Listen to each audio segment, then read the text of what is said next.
প্রিয় শিক্ষার্থীরা, কেমন আছো সবাই? আমি আশা করছি তোমরা সকলেই খুবই ভালো আছো, সুস্থ আছো।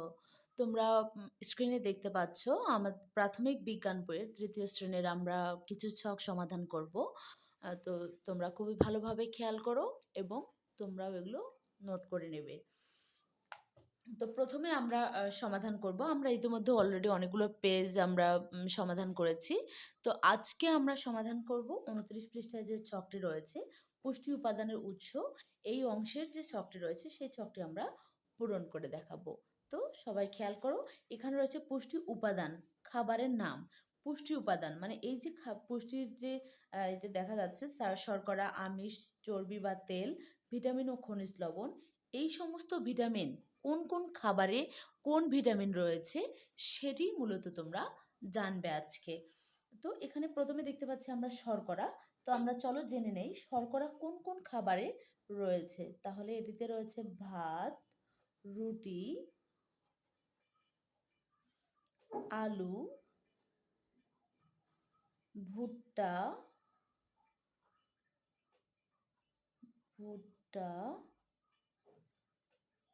চিনি, এগুলোতে রয়েছে শর্করা। তো এর পরেরটাতে রয়েছে আমিষ। তাহলে এখন আমরা দেখব আমিষ মূলত আমরা কোন কোন খাবারের উৎস থেকে পেয়ে থাকি। প্রথমে রয়েছে মাছ, মাংস, ডিম, ডাল, শিমের বিচি।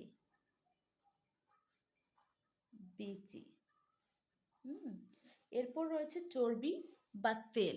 চর্বি বা তেল জাতীয় যে পুষ্টি উপাদান রয়েছে, তো সেগুলো কোন কোন তেলে কোন কোন খাবার রয়েছে আমরা সেটি জানবো। যেমন সয়াবিন তেল, ঘি, মাখন,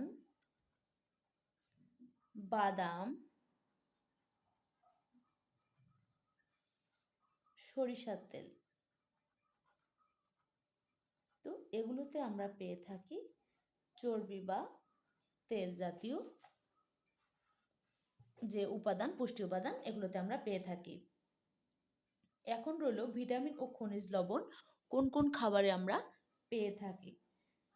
বিভিন্ন ধরনের শাকসবজিতে মূলত আমরা ভিটামিন ও খনিজ লবণ পেয়ে থাকি। যেমন পালং শাক, গাজর, ফল, আম,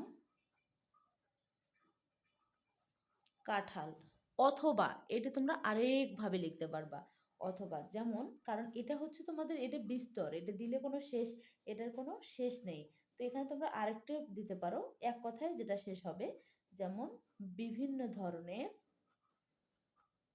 ধরনের শাকসবজি ও ফলমূল। শাকসবজি ও ফলমূল এগুলোই মূলত আমরা শিখে রাখবো এই ছকটি পূরণ করার জন্য। ধন্যবাদ সবাইকে।